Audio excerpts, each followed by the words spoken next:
Hola, muy buenas tardes. Muchísimas gracias a estar todos ustedes en este evento que realmente es muy importante para la Casa de México. Nosotros en la Casa de México, me llamo Jimena Caraza, soy la directora general de la Casa de México y la fundamos hace apenas 4 años, 2 de pandemia en medio.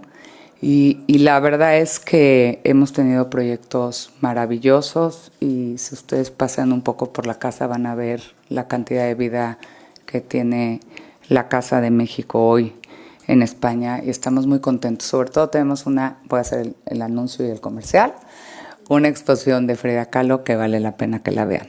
Bueno, lo más importante es, hay pocos proyectos que te ponen la piel, en México decimos de gallina. Aquí se dirá China o no sé cómo se dirá. No sé. Es que no sé por qué decidí de la piel china, porque de China no es que se nos ponga. Bueno, da igual. El caso es que este es uno de ellos.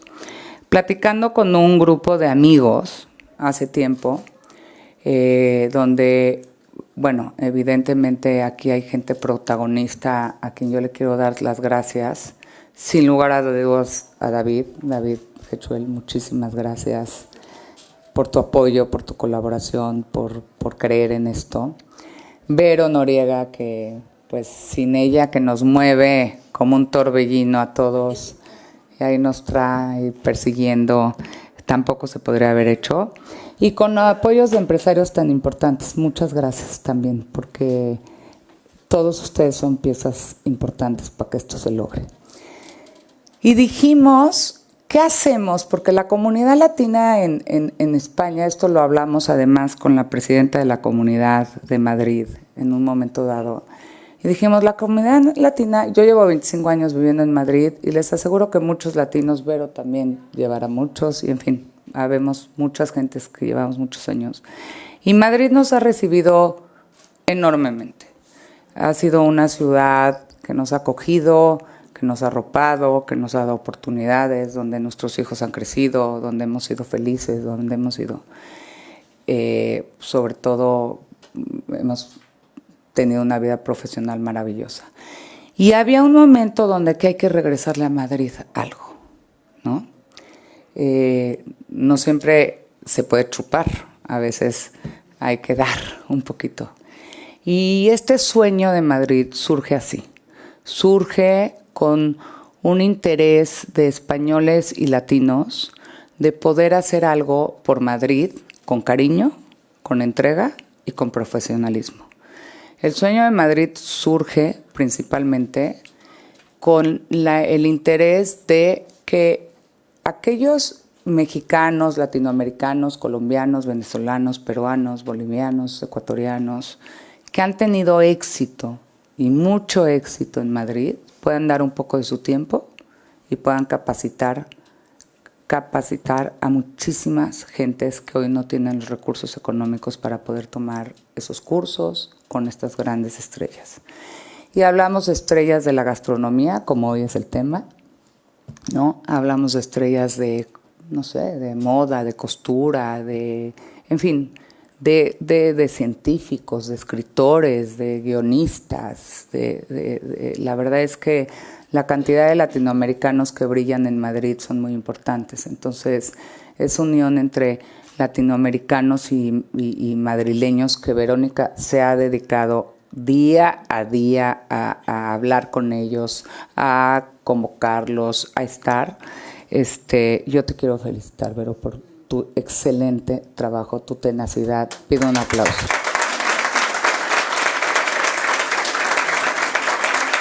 Pido, en serio, te lo mereces porque es un gran proyecto. En México decimos que una golondrina no hace verano. Esperemos que esto realmente tenga un empuje. Y esto tiene 2 patas. Por un lado tiene que los mexicanos, los latinoamericanos, yo hablo como mexicana obviamente, que los latinoamericanos y que los españoles que tienen mucho interés en Latinoamérica y mucho éxito en Latinoamérica nos podamos unir. Y nos podamos unir para ir a los barrios que no tienen nada, a los barrios que no tienen oportunidades, a los barrios donde los jóvenes no saben qué hacer. Y que toda esta gente que destaca, tanto latinoamericana como madrileña, podamos ir conjuntamente a dar cursos, a dar clases, a explicar, a apoyar y a estar cercanos a todos ellos. Por otro lado, tiene una pata también muy importante, que es la pata del financiamiento. La idea es poder convocar a empresarios importantes latinoamericanos.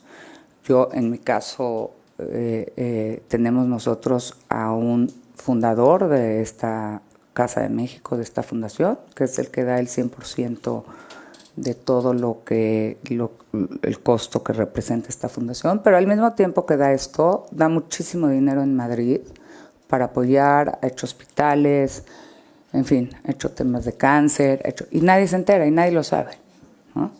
Y la idea es juntarnos todos y es juntarnos para que de la mano del ayuntamiento y de la mano de la Comunidad de Madrid nos puedan ellos guiar a ver de qué manera los latinoamericanos podemos apoyar un poquito más en entregarle a Madrid pues una flor de nuestro jardín, como decimos los mexicanos.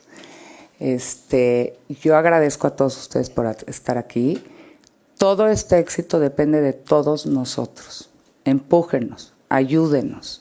Todas las ideas que tengan serán bienvenidas porque realmente el éxito va a depender de unirnos, de darnos la mano y de apoyarnos enormemente. Porque este fenómeno de latinoamericano no está sucediendo en Europa, está sucediendo en Madrid.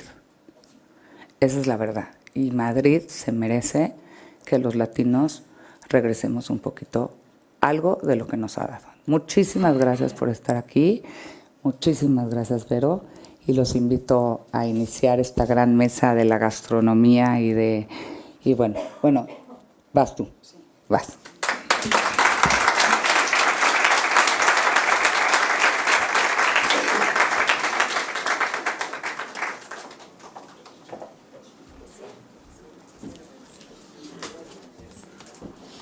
Buenas tardes. Este es un sueño hecho realidad. Y queremos que este evento sea una oda a la generosidad, al agradecimiento. La generosidad es real y ustedes son la prueba. Este proyecto nace en el seno de la Comunidad de Madrid y de la Fundación Casa de México en España. Presidenta Isabel Díaz Ayuso, muchas gracias por su apoyo y entusiasmo. Y a ti, Jimena Caraza, por tu maravillosa idea que ha dado pie a El Sueño de Madrid Social. Estamos muy agradecidos con las consejeras Marta Rivera de la Cruz y Concepción Dancausa y con el consejero Javier Fernández Laschetti y sus equipos. Gracias al equipo de la Fundación Casa de México, al equipo del Sueño de Madrid, Caroline Silverman, Leda Weiss, Carlos Franklin, Carlos Galeano, Duber Jaramillo, Catalina Martínez y Mario Aguirre por tanto cariño y talento. También queremos dar las gracias a las instituciones que nos respaldan. Ayuntamiento de Madrid, a través del Centro Cultural Eduardo Úrculo, Centro Sociocultural Tetuán, Casa de América, Centro Sefarad de Israel, Universidad Pontificia Comillas, Fundación Altius y CESAL. Y también, y muy importante, queremos agradecer a los mecenas, cuyos aportes han servido para desarrollar y producir El Sueño de Madrid. David Hachuel, que es muy importante en este proyecto, y él lo sabe, de la Fundación Hispano-Judía, Nuria Vilanova y Seapi, Andoni Goicochea y Goico, Quique Sarasola y Roommate, Fernando Rodríguez y Alimentos Polar, Carlos Mazo y EIG Business School, Alejandro Pitashni, Martín Loeb y Fayer, Carlos Añaños y Tillapuy, Alberto Bembunani Gelt y Fundación Casa de México en España. Y sobre todo, gracias a las 60 personas, grandes talentos, 60 personas que se dice pronto, grandes talentos que han querido donar su tiempo y conocimiento para promover la integración, la salud mental, el bienestar y el emprendimiento. Hoy nos hemos reunido para presentar El Sueño de Madrid, dar a conocer su web. Los animo a que cuando salgan de aquí busquen elsueñodemadrid.com. Lo acabamos de lanzar, lo hemos hecho con mucho cariño y están todos ustedes ahí representados. Sus 30 talleres gratuitos y sus 7 mesas redondas. Aunque es bonito dar sin esperar recibir nada a cambio, el agradecimiento es un valor a destacar. La gratitud es la memoria de la razón. Hemos querido mostrar nuestro agradecimiento a las personas y entidades que nos han apoyado a través de nuestro cartel animado. El cartel se creó para homenajearlos a todos ustedes. Tenemos un corazón que late agradecido a los mecenas. Las estrellas, inspiradas en las estrellas de la Comunidad de Madrid y en el Paseo de las Estrellas de Hollywood. Cada estrella tiene nombre y son las estrellas de este proyecto. En el cartel encontrarán a las estrellas y más adelante las volverán a ver. Y finalmente el mapa de la Comunidad de Madrid, donde se encuentran las instituciones que nos respaldan y que han abierto sus puertas de par en par para acoger al sueño de Madrid social. En el cartel animado han participado varios artistas. Leda Wise, que plasmó la idea, Jacqueline Brandwine, conocida también como L'Ajax, que intervino en el cartel y añadió sus maravillosos personajes, Carlos Franklin, que lo animó con su arte, y el grupo musical Bacilos, con 5 Grammys latinos y otros no latinos, que siempre comprometido con la integración nos cedió su canción Colores, Colores. El sueño de Madrid Social busca promover la integración y visibilizar los aportes de los migrantes a la región de acogida para luchar sobre todo contra la xenofobia, que en momentos difíciles es cuando más acecha. Países como Estados Unidos, México, Argentina, por poner algunos ejemplos, se han beneficiado del talento y el empuje de los migrantes que acogieron en el siglo pasado. Los migrantes son personas que han tenido que dejar sus hogares para empezar de cero en otros lugares. Esto los convierte en resilientes, en personas fuertes que no temen emprender, trabajar duro, que pueden caer y volver a levantarse. Actualmente Madrid recibe inversiones importantes de personas que nacieron en otro lugar, pero que quieren desarrollar su vida en España. Aportes que estimulan la economía desde la adquisición de inmuebles a la inversión en emprendimiento, hostelería o servicios. Asimismo, hay cientos de personas que nacieron en otro país, honradas y trabajadoras, gracias a quienes los mayores y los niños reciben un cuidado amoroso y profesional. También el turismo, pilar de la economía de España, tiene la suerte de contar con gente amable y trabajadora que se esfuerza por cumplir con su labor. Todas personas que hoy se consideran madrileños. Y es que todos somos madrileños. Chabela Vargas decía que el mexicano nace donde quiere, donde le da la gana. Pues el madrileño también. Ser madrileño no está atado al lugar de nacimiento. Es algo que se gesta en el alma de las personas, que vivimos y amamos Madrid. Madrid, a su vez, es conocida por acoger a todos. Sí, todos somos de aquí. Finalmente, los invito a visitar, bueno, sí, ya se los dije, la web del Sueño de Madrid, y allí encontrarán la programación de los talleres y las mesas redondas, los perfiles de todos los colaboradores y toda la información sobre el proyecto. Les pido también que nos ayuden a difundir la programación para que llegue a las personas que le puedan sacar provecho. Esto es muy importante, por favor, porque de nada sirve tener una maravilla de talleres gratuitos con los mejores si estos talleres no llegan a las personas que lo necesitan. No obstante, todos los talleres van a ser grabados para ser emitidos en todas las plataformas de todos nuestros apoyos para que lleguen a cientos y miles de personas. Hoy en día hay mucha información por todas partes, pero sabemos que ante tanta información es difícil dilucidar cuál es la más acertada. Para hacer una selección dentro de esta marabunta de datos es muy importante el quién. Aquí tenemos información de gran calidad de profesionales talentosos que tienen experiencia, de gente con formación y que han conseguido consolidarse en sus distintos ámbitos. No solo nos interesa la información como tal, sino las historias de superación, la forma en que han sorteado los retos, las dificultades, la experiencia vital de hacerse madrileños. Esto es lo verdaderamente valioso, una información sin filtros, ni edulcorada. No queremos transmitir el mensaje de que todo es fácil y solo con estudiar y trabajar 24/7 todos los sueños se cumplen. Los sueños se cumplen, sí, pero hace falta diversos ingredientes para que estos sueños se hagan realidad. El Sueño de Madrid quiere reunir claves, pistas que lleguen a la gente, a aquellos que quieran salir adelante. El Sueño de Madrid quiere ser el anfitrión de todos sus sueños. Muchísimas gracias a todos por sus aportes.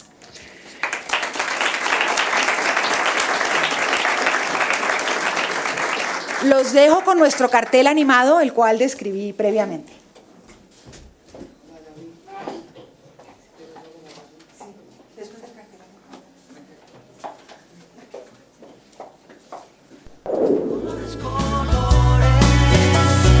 Tantos niños de colores, tantos sueños e ilusiones.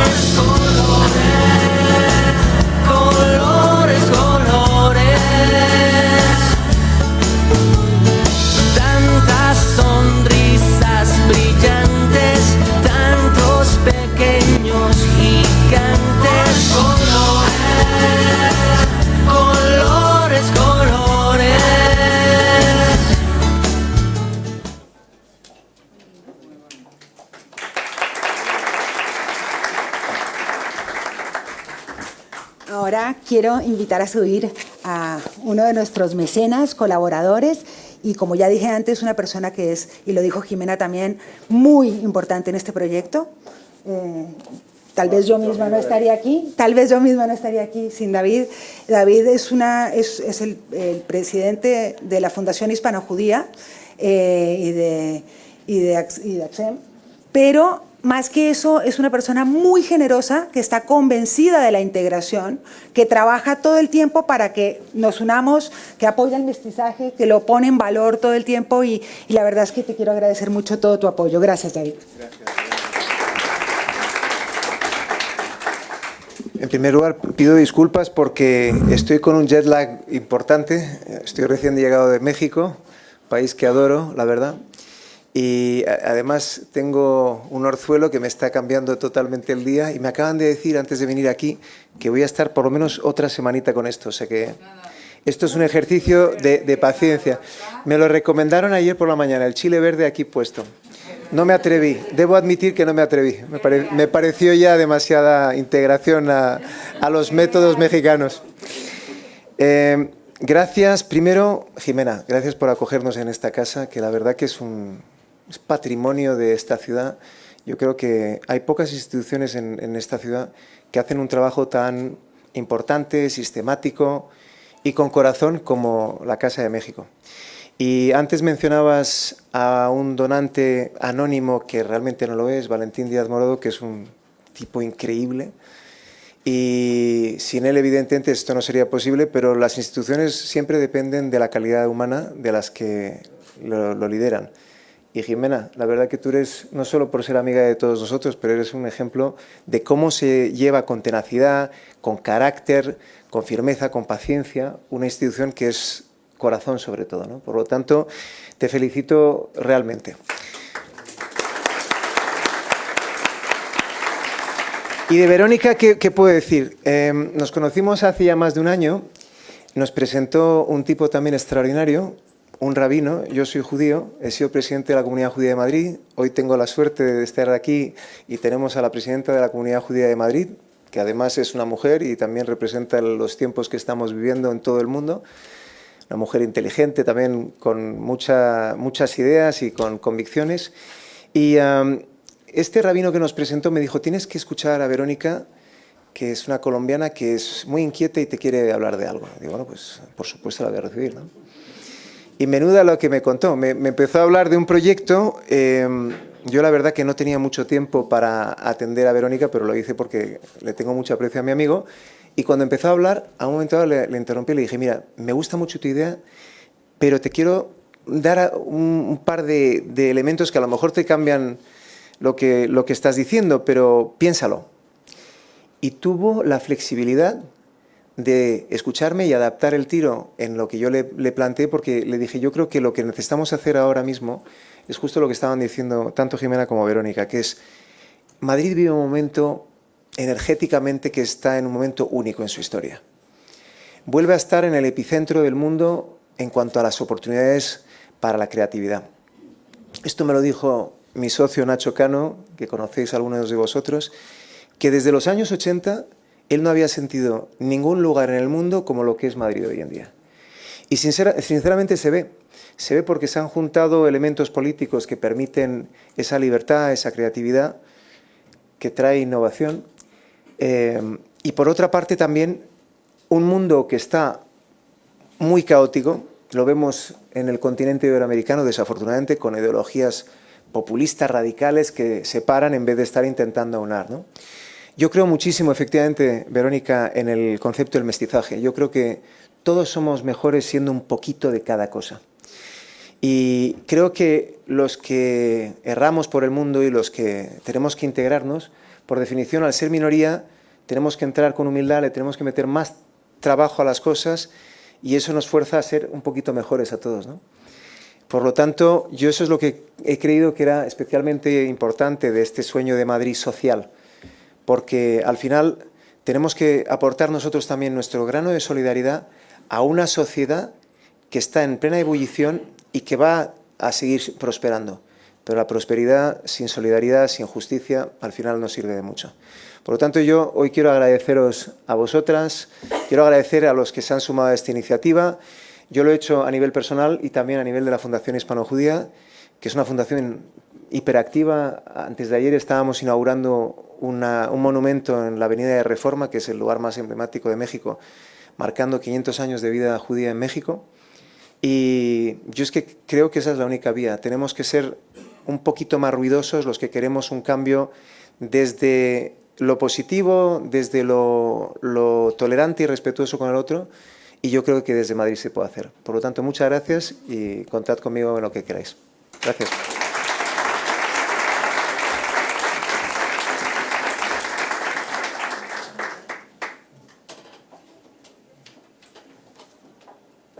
Ahora quiero invitar damos comienzo a la mesa redonda. Hoy tenemos una mesa redonda de cocina e integración, donde tenemos la suerte de contar con 6 maravillosos chefs que van a reflexionar sobre el tema de la migración de los sabores y de la comida. Entonces quiero invitar por favor a los participantes de esta mesa redonda para que...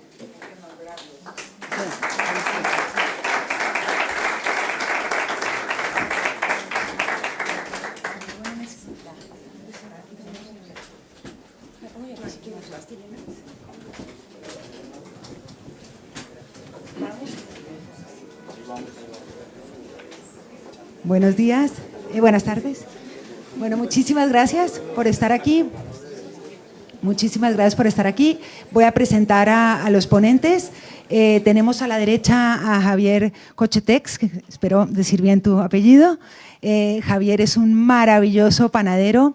Es el creador, junto a su padre, que tiene el mismo nombre y que es maravilloso, de una gran panadería que está creciendo y que a mí es maravillosa, que se llama Pan de Lirio. Bienvenido. Tenemos el mejor, la tarta de queso, bueno, por favor, la tarta de queso y todos los panes, el payés.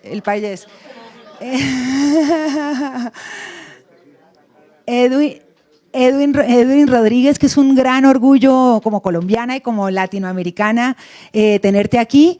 Edwin es la revelación, él hace cocina de autor y es una gran revelación porque este año se ganó la estrella Michelin.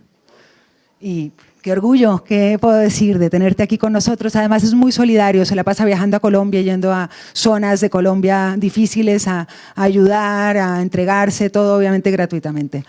Bueno, y aquí tenemos a los socios, creadores del grupo Arzábal, Iván Morales y Álvaro Castellanos. Muchísimas gracias por estar aquí. Somos fans de sus croquetas, de sus... todo. Nos encanta. Ustedes, casualmente, tenemos una cosa, son muy conocidos por tener productos de cocina de productos. Y bueno, todo está buenísimo en su grupo. Muchas gracias. Y tenemos ahora a Fernando Rodríguez. Fernando es una maravilla de personaje con una historia increíble de superación y de éxito. Fernando es venezolano y llegó aquí con la idea de hacer quesos de Venezuela. Bueno, de esa idea a donde estamos hoy su empresa, Antojos Araguaney, fue adquirida por Alimentos Polar, los de cervezas Polar y Harina Pan, un gigante. Y bueno, aquí lo tenemos hoy con nosotros. Y luego, aquí a mi derecha, tenemos a la chica del grupo, que es Paula Baviano. Paula es la creadora de Balbiciana. Es una repostería maravillosa, muy, muy ricos todos sus postres, también se los recomiendo mucho. Muchas gracias, Paula, por estar aquí. Les recomiendo a todos, para más información de cada uno y para no perder tiempo en información, que luego en la web está toda la información de los 60 colaboradores, también la de ellos. Vayamos a la mesa. Yo haré una pregunta, al que le pregunte, por favor, coja su... y yo paso por aquí el... Bueno, empecemos pues con Arzábal. Conteste el que quiera. Como de Arzábal son 2, ustedes eligen una u otra. La difícil él, la fácil yo. En la cocina se puede rastrear muy bien el cruce de caminos, la migración humana. ¿Hasta qué punto este fenómeno enriquece nuestras cocinas y hasta qué punto nos hace perder la personalidad y la esencia? esa conexión tan pura con el campo y la naturaleza de las cocinas regionales y tradicionales, de proximidad, del buen saber de las abuelas? Bueno, lo primero, gracias por invitarnos. Es un placer estar aquí con todos vosotros y por el proyecto que estáis haciendo, que es maravilloso. Y lo que estás comentando, para cocineros como nosotros es importantísimo lo que comentaba antes, no sé tu nombre, pero esa cohesión que hay entre culturas, ya sean de otros países o del propio país, y que hacen que la cocina sea maravillosa, ¿no? Nosotros somos madrileños. Y cuando preguntan por cocina madrileña, ¿qué es la cocina madrileña, no? La cocina madrileña es la suma de muchas cocinas, ¿no? No tenemos, fíjate, el plato más típico madrileño es un bocadillo de calamares, no tenemos ni mar. Esto es el ejemplo claro de lo que es la cocina madrileña, ¿no? Y de lo que es el madrileño. Para nosotros, que en la cocina haya diferentes culturas, diferentes nacionalidades, diferentes religiones, nos hace crecer muchísimo a la hora de poder inspirarnos en platos y poder tener una cocina de sabor y de verdad, ¿no? Que es un poco lo que busca el grupo a la hora de desarrollar todos sus proyectos, que tengamos una cocina de verdad y honesta, ¿no? Y esto lo hacen las personas que trabajan con nosotros y que nos ayudan a que nuestra cocina cada vez sea mejor. Cocina de proximidad, donde el producto es el protagonista. Pero sin la cultura que hay detrás del producto, no sería nada. Muchas gracias, Álvaro. Pues Paula, que te tengo aquí. Hace unos años el fuerte de España en la cocina no eran precisamente sus postres. Sí había postres ricos, siempre los ha habido. Pero hay que decir que la variedad en la oferta ha aumentado mucho y han aparecido excelentes pastelerías. ¿A qué se debe este cambio? Pues yo creo que se debe a un cambio en el consumidor también, ¿no? O sea, no es, nosotros en España tradicionalmente, lo hablaba hoy en la oficina, los postres o los dulces estaban muy asociados a lo que te daba tu abuelo después de misa. Yo me acuerdo de los pastelitos que te llevaban a la pastelería y era una cosa como muy tradicional. Y también había mucha vinculación de los postres a los eventos religiosos, ¿no? Pues los buñuelos, las torrijas, pues todo esto está evolucionando, el consumidor va cambiando, los momentos de consumo también cambian, no se asocian tanto a ese momento, digamos, religioso o de domingo, sino de un consumo habitual. Hay muchísima influencia extranjera también, lo hemos dicho antes, pues desde el momento en el que vienen casi todos, bueno, gran parte de mis clientes son latinos, y tienen otro tipo de forma de enfocar el postre, tienen otra repostería, entonces aparecen 1000 tipos de pastelería, ¿no? Pues yo tengo, por ejemplo, influencia francesa y americana, pero de repente surge una pastelería el otro día con influencia nipona, entonces al final esta mezcla de culturas hace que la globalización, las redes sociales surja mucho tipo de oferta. Pues Edwin, que te veo allí. Y sigue pendiente la discusión entre Venezuela y Colombia sobre la arepa, que todavía no tengo claro de quién es la arepa.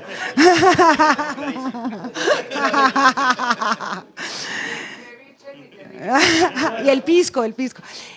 Tradición, viceversa, globalización. Por un lado está la cocina regional y hay que homenajearla, pero hoy con la globalización tenemos todo tipo de ingredientes y se fusionan con otros ingredientes. ¿Cómo preservar la identidad frente a la globalización? ¿Pierde o gana el ajiaco, por poner un ejemplo, hecho con patatas de Galicia en vez de utilizar patatas de Boyacá? Bueno, a ver, la globalización existe y ha existido, ¿no? Cada día nos acercamos, viajamos, tenemos la opción, ¿no? Hace unos años viajar o traspasar fronteras era complicado, pero cuando la gente empezó a traspasar fronteras también llevó esa esencia, ¿no? Esas costumbres, porque era muy difícil abandonar ese recuerdo de la infancia o esos recuerdos a veces de país, que es lo que nos ha añorado a crear nuevos restaurantes o a crear esos pequeños restaurantes o comunidades donde encontrábamos esos productos. Hoy en día, poder hacer un ajiaco con patatas de Galicia o con algún producto nos aporta, porque bueno, nos apoyamos en ese producto local para poder conservar los recetarios tradicionales, ¿no? Desde que el recetario tradicional se conserve, pues va a prevalecer y va a traspasar fronteras. Entonces la idea no es perder esa esencia, sino ayudar a apoyarnos en esos productos, inclusive en el restaurante. Hoy en día trabajamos con presa ibérica, ¿no? Y no es que en Colombia exista la presa ibérica, pero tenemos un producto de tan buena calidad en el cual, en el bien hacer de lacarlo con una panela, lo colocamos al nivel de un producto gourmet como lo que ofrecemos en el restaurante. Entonces, es apoyarnos en los productos locales. Pues muchísimas gracias. Fernando, ¿a qué se debe el éxito de los tequeños y las arepas en Madrid? ¿Es por la migración de latinoamericanos o en sí estos alimentos tienen mucho que aportar a la gastronomía? ¿Es una moda pasajera o se quedarán?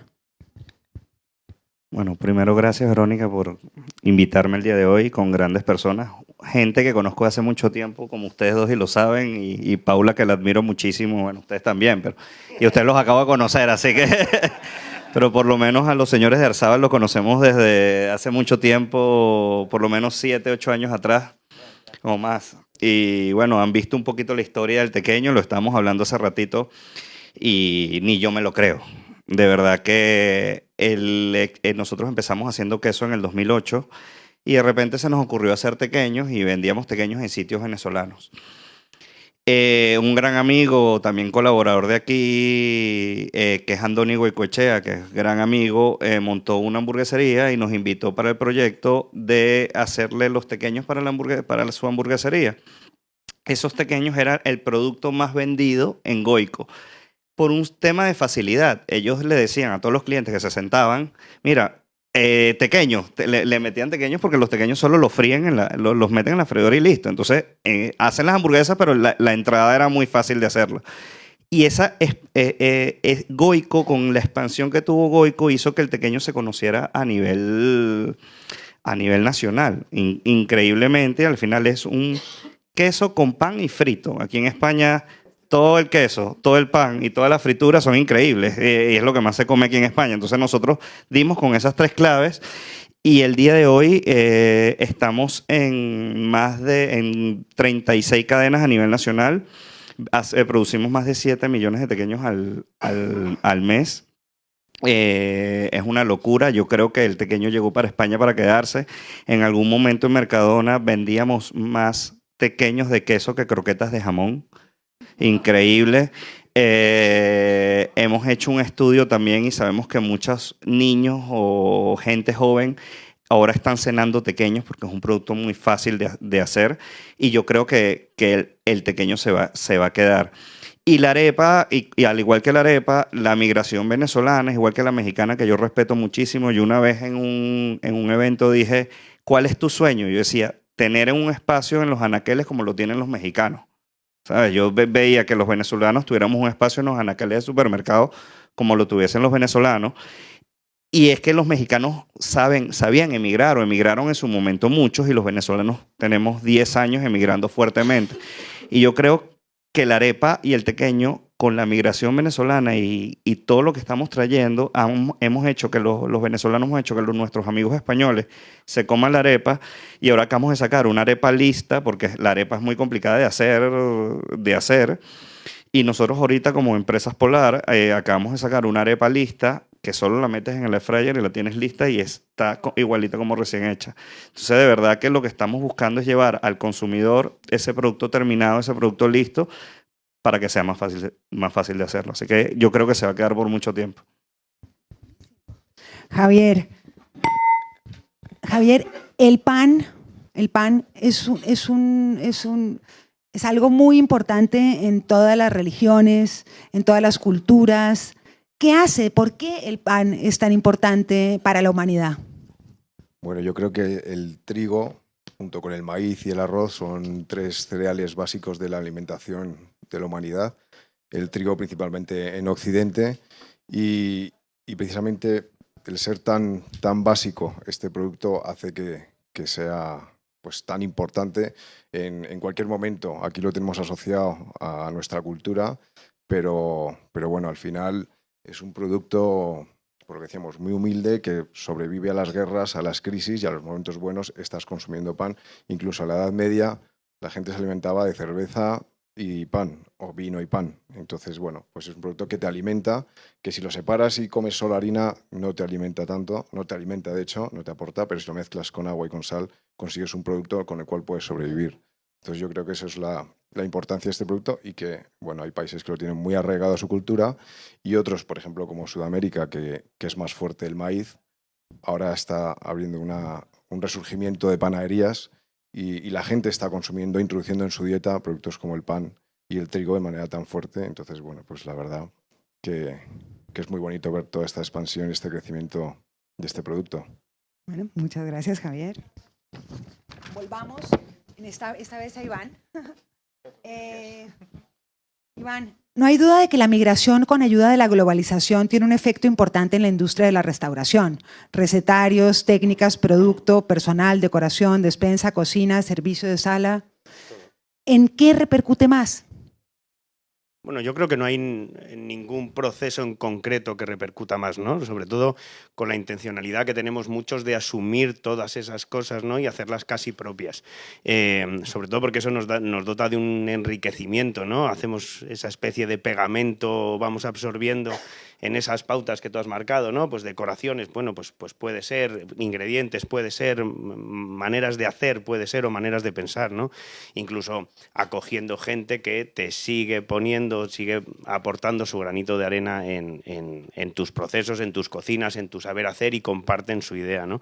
Yo creo que eso es fabuloso, pero forma parte del total, ¿no? Que ahora mismo nos rodea, porque no puedes estar exento a eso, ¿no? A esa globalización, a esa manera de pensar casi en un ente común, ¿no? Que vas absorbiendo ideas, vas absorbiendo cosas. Entonces no podemos hablar de los aspectos positivos y los negativos. Yo no lo encuentro nunca negativo. O sea, al final que alguien te pueda aportar, alguien que te pueda atraer, alguien que te pueda enriquecer, ¿dónde está la parte negativa, ¿no? Hablabais antes de que en momentos complicados uno se hace un poquito bola o más proteccionista de sus ideas y de sus cosas. Al final yo creo que es una manera de pensar que tiene poco recorrido, ¿no? Nosotros que en principio bueno, pues seguimos intentando crecer y emplear más y ser modelos en muchas cosas, ¿no? Como empleador, como empresa, cogiendo técnicas de empresas mucho más potentes que las nuestras, porque entendemos que así nos van a hacer más longevos. ¿Qué más da de dónde vengan, ¿no? ¿Por qué no voy a fijarme en una superempresa de otro país que a mí me hace ser mejor, ¿no? Nosotros lo acogemos siempre con los brazos muy abiertos y siempre intentando absorber cualquier idea, venga de donde venga, con mucha humildad, porque cualquiera te puede enseñar algo, ¿no? O te puede traer un ingrediente, o antes comentábamos, ¿no? Pues, ¿por qué se hace mejor con una patata o con otra? No se hace mejor con una patata o con otra, pero ¿por qué no vamos a traer una variedad de patata a España y la vamos a plantar si es la que necesitamos, ¿no? Entonces, ¿de quién es la tierra, no? Bueno, de todos. Pues me encanta, muchísimas gracias. Gracias. Bueno, ahora pasemos, este tema me interesa mucho como mujer y además como mujer que come postres y chocolates. ¿Cómo vender los postres en una cultura cada vez más preocupada por las calorías y que cree que los postres engordan? ¿Tú qué les dices a tus clientas que temen engordar? Que engordan, o sea, no vamos a mentir, los postres engordan, o sea, no... Aquí no vamos a mentir, al final pues son 300 calorías por ración. Hay pocas cosas que puedas camuflar, ¿no? Nosotros por un lado nos adaptamos, yo soy la primera que me cuido un montón, y nos adaptamos al mercado healthy, creando líneas sin gluten, sin lactosa, y ya no solo eso, sino sin azúcares añadidos, con dátiles, que no era un sirope, los machacábamos porque así no perdían su fibra. Pero la realidad es que no se vende nada, o sea, ni la que... nada. Porque es que la que se cuida, el día que va a Valvisiana se da el homenaje y luego se irá 2 horas al gimnasio a bajar las 300 calorías.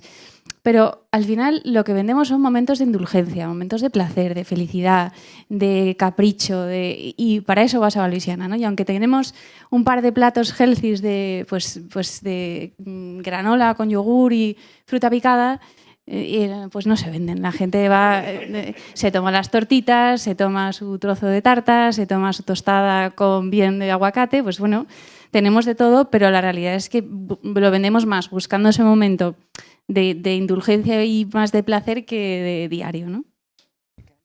Me parece una buenísima noticia. Fernando. Bueno, la historia de Fernando, como les contaba, es inspiracional.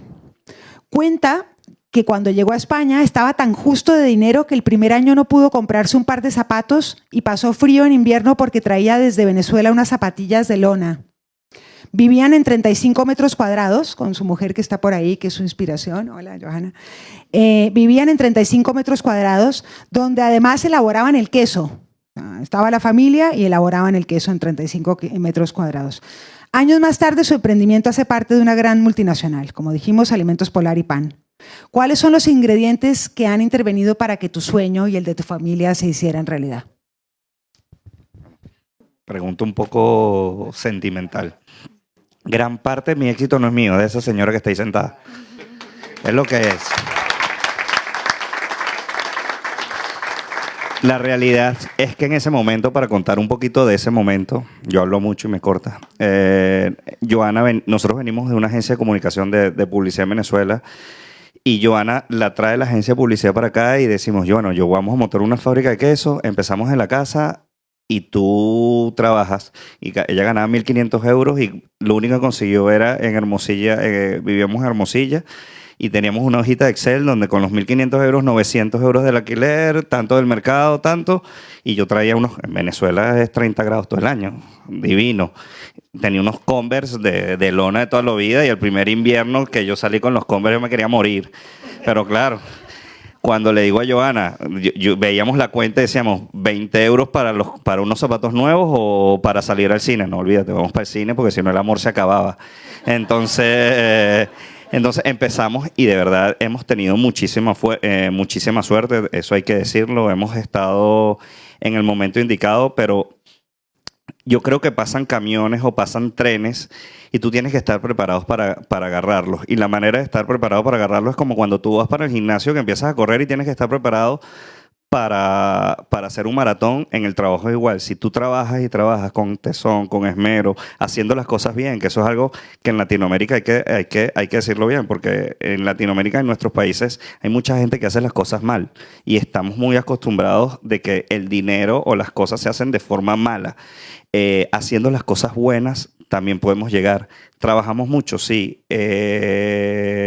Nos preparamos mucho, sí, pero de verdad el hecho de trabajar sin parar, Johanna lo sabe, yo tengo 40 años y no duermo casi. Me paro a las 3 de la mañana, tengo una idea para mañana y ya no duermo pensando en cómo hacer la idea realidad al día siguiente, y eso es mucho trabajo, mucho esfuerzo, muchas horas sin dormir. Hay momentos que a mis hijas, y Johanna lo sabe porque lo hablamos mucho últimamente, que no le dedico el tiempo a mis hijas necesario porque la compañía te jala, es como un monstruo que te va jalando y tú eres no sé, hay una peli de una persona que el perro lo jala y lo lleva guindando. Bueno, la compañía es el perro y yo estoy guindando de la compañía tratando de agarrarme porque va como un cohete, pero es trabajo, es mucho trabajo, esmero y cuidar de todos los detalles.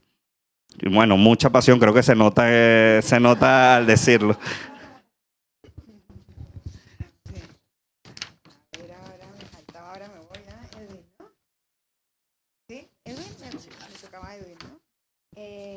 Sí. Las emociones y la cocina. Leí una entrevista tuya hablando mucho de las emociones. Como decía un amigo que está por aquí, y quiero agradecerle porque me ha asesorado mucho en toda esta mesa redonda y es un crack también, se llama Víctor Alarcón y es el creador del Mercado San Miguel. Gracias, Víctor. Bueno, pues como decía un amigo, el paladar viaja con nosotros. De las cosas que más echa de menos un migrante es su comida, la de su tierra, es verdad. Hay encuestas donde se le pregunta a los inmigrantes qué es lo que primero que echan de menos y lo que más echan de menos, y es su comida. Está más atado el placer y el disfrute de un plato al recuerdo, a la infancia. ¿Es un tema de emociones o de sabores y de conquista de sabores? ¿Qué manda? Bueno, definitivamente, y bueno, es parte de la propuesta con la que me he sumado aquí en Madrid, y es generar emociones, ¿no? En este caso, emocionar con la cocina colombiana. Para los colombianos es llevarles a esos recuerdos, a ese país que a veces se extraña tanto, a 8.200 kilómetros, y poderse degustar un ajiaco en una esfera o poder degustar un gelificado de lo que es un refajo, que es una bebida muy colombiana. y descubrir que eso le llevó a ese momento de infancia de la abuela que muchas veces en el restaurante la gente llora. Simplemente por consumir un producto que hace mucho tiempo no consumía o que no probaba, le emociona. Entonces, definitivamente yo creo que la cocina es del recuerdo, ¿no? La cocina de emocional es del recuerdo. En ese caso, ustedes les dan una croqueta y les llevará o un cocido de la abuela, eso que se comía en casa, y es volver. Yo les daré de pronto un plato tradicional nuestro y dirán, bueno, está rico, si es el sabor, así trabajemos el mejor producto, está bien. Pero si les llevo a esos recuerdos, a ese momento que nos marca un antes y un después, definitivamente pues va ganando el recuerdo por encima del producto. El producto está bien, es sabroso, se disfruta, pero el recuerdo emociona. Yo creo que... Te hace viajar, ¿no? Sí. Que te lleva directamente a un sitio. Definitivamente. Explota el corazón y dices, ahora con qué compito, ¿no? Es eso. Y en eso nos dedicamos. En mi caso, lo que es Quimbaya, transportamos a nuestros comensales colombianos o que han estado o que han vivido. En tu caso, que viviste en Bogotá, si vas allí, algo te recordará de ese momento que estuviste en Bogotá, ese sabor, o a veces inclusive los aromas, ¿no? Porque la gastronomía no solo se basa en sabor, son todos los sentidos los que están alrededor de una experiencia cuando te plasmas frente a un plato.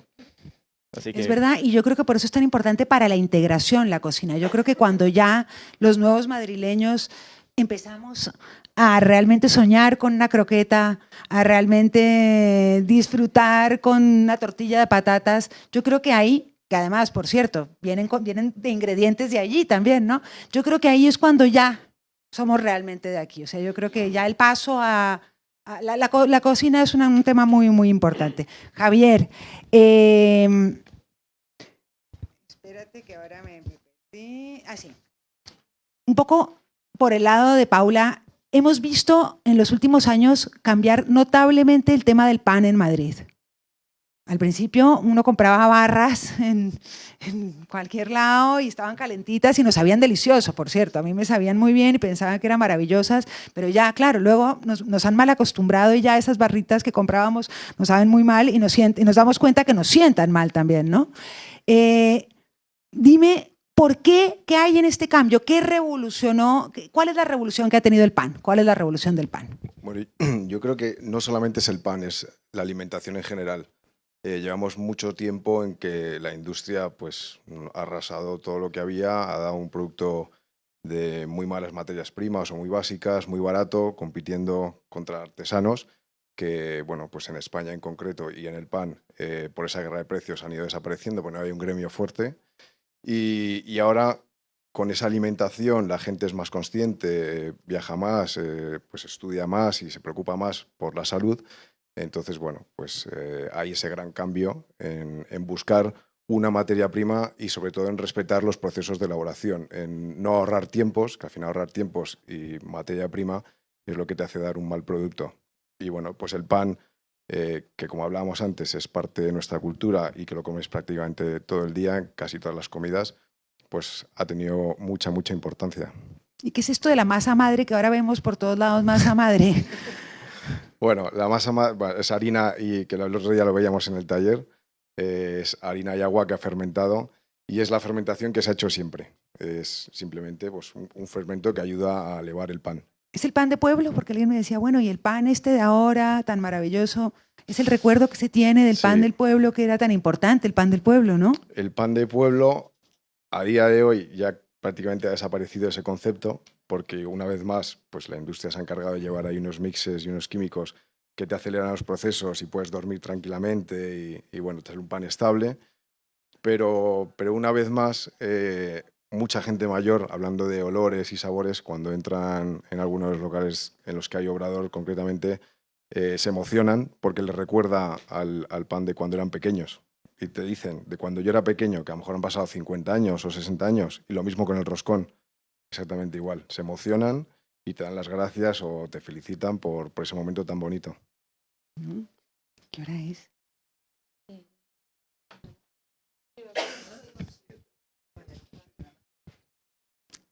Pues nada, estoy muy contenta, somos tantos, pero bueno, todo esto va a seguir, van a seguir las mesas redondas, vamos a seguir con información, vamos a colgar vídeos. Una vez más, le doy la palabra a Jimena. Yo que les quiero hacer una pregunta. Yo llevo 25 años viviendo en Madrid y he visto ese boom de restaurantes mexicanos que antes no existían. De hecho, cuando yo llegué en el 98 a vivir a Madrid, la mitad de Madrid cerraba de 2 a 5. Así era. Era algo impresionante. Tenías que ir a los grandes, no sé, Corte Inglés a comprar algo si tenías tiempo a la hora de la comida porque no encontrabas nada. ¿Qué tanto esa apertura de Madrid a esa internacionalidad, el pan ha mejorado?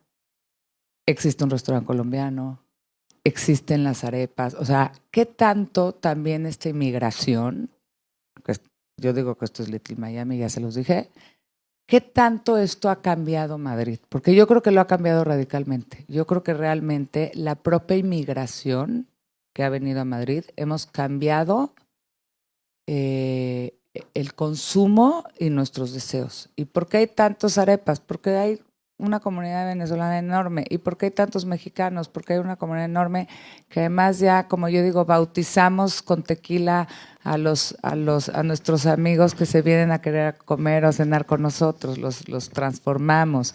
¿Y por qué hay colombianos? ¿Y por qué hay peruanos? ¿Y por qué todo esto está sucediendo en un Madrid que hace 20 años no existía? ¿No? Había un japonés, un chino, un italiano, ¿no? Sí, yo. Sí, pues es que yo creo que ha influenciado muchísimo. De hecho, yo lo decía antes con el tema de la pastelería, por ejemplo, y de la influencia que hay, en mi caso, de clientes latinos que tenemos, casi todas mujeres, pero no solo el momento de consumo, sino también el tipo de repostería. O sea, yo no estaría forrando tartas, o sea, no estaría haciendo una carrot cake si no tuviese este tipo de TPO de cliente. Claro. Entonces, por ejemplo, en repostería creo que ha habido un cambio importante y muy debido a esto. Este es un tema que he hablado mucho con Joana y con mi equipo. Nosotros creemos que España se está americanizando. Con toda esta migración se está americanizando y lo ves por los sitios de menús. Cuando yo llegué a España en el 2008 había sitios de menús por todo el barrio de Salamanca. Ya no hay sitios de menús y no los consigues. Solo hay cadenas de restauración grandes o americanas. Entonces, esta migración o todo lo que hemos hecho es americanizar un poco España. Como tú dices, ya el cerrar no es una opción. Ya hay que estar abierto todo el día. Y creo que cada vez hay más restaurantes que abren cocina todo el día. Ustedes creo que lo abren desde... Entonces se tienen que americanizar, como si lo has visto. Hay hasta Popeyes aquí en España, que es una cadena muy típica de gente en Estados Unidos. O sea, nuestra visión es que España se está americanizando, el boom de las hamburguesas. Todo lo que ha pasado es porque España está cambiando ese método de consumo del menú a llevar a comidas rápidas, a comidas preparadas, a que no tenemos tiempo. Y yo creo que de aquí a 10 años vamos a tener el mismo ritmo de Latinoamérica. Yo creo que habéis dado con la clave. Yo creo que Madrid se ha convertido, los que tenemos suerte de poder viajar, que en una ciudad, yo creo que ahora mismo hay pocas ciudades comparables con Madrid y esto va muy unido a la apertura de mente que tiene el madrileño versus otras ciudades o otros países, ¿no? Yo creo que nosotros, todo el que está en Madrid es de Madrid, da igual de dónde haya nacido, todo el mundo es de Madrid y esto hace que sea una ciudad muy abierta. Y cuanta más culturas, más gente diferente, con conocimientos nuevos, seamos capaces en una ciudad de poder darles cobijo y ayudarles a crecer, las ciudades son mejores. Entonces, el ejemplo lo tenemos en Madrid. Madrid es ahora mismo espectacular porque todo el mundo es madrileño, todas las culturas caben en Madrid, que haya restaurantes de todo tipo hace que Madrid sea una ciudad maravillosa, que está abierto a todas horas, que te relaciones en el trabajo con gente de todos los países, que se hablan todos los idiomas y en el fondo todos somos madrileños. Por eso yo creo que ahora Madrid, y a lo mejor me estoy tirando un farol porque soy madrileño, pero creo que estamos en la mejor ciudad del mundo. Lo habéis dicho antes, políticamente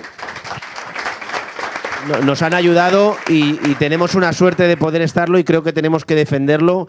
Y lo decía antes, yo creo que desde los años 80, y yo los viví pero de lado, pero bueno, los he vivido porque yo he vivido todo lo que he podido. No veías nada igual, ¿no? Y Madrid es espectacular y es gracias a la gente que ha venido a Madrid, porque no solo el madrileño ha hecho Madrid, la gente que ha venido a Madrid son casi los principales culpables de que Madrid sea lo que es.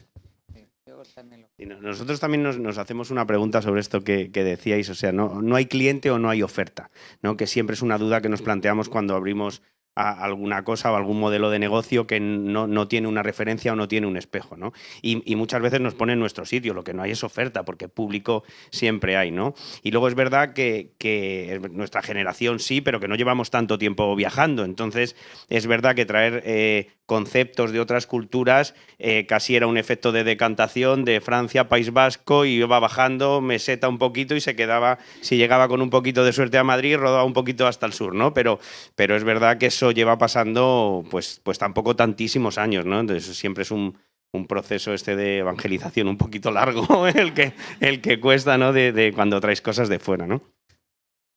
Sí, definitivamente Madrid se ha convertido en capital gastronómica, ¿no? La migración ha ayudado, la gente es más curiosa, la globalización también ayuda en productos, ¿no? Hoy en día encontrar en un Mercadona harina pan o encontrar en el Carrefour arepas congeladas, todo esto viene de esa demanda, ¿no? Las grandes cadenas se han pensado en que tiene que haber producto para ese tipo de personas que han llegado y que se consolidan y que necesitan y que tienen un consumo. Entonces, eso en la parte de, digamos, en supermercados. En la parte de restaurantes, pues yo tuve la opción de, en su momento cuando decidí abrir en Madrid, yo venía de Londres, estaba en Londres. Londres pues es una locura la diversidad que se encuentra allí y valoré Madrid, ¿no? Madrid aposté porque me parecía que en ese momento estaba en ese proceso de consolidarse como capital gastronómica y no me equivoqué. Madrid me abrió las puertas desde el minuto uno.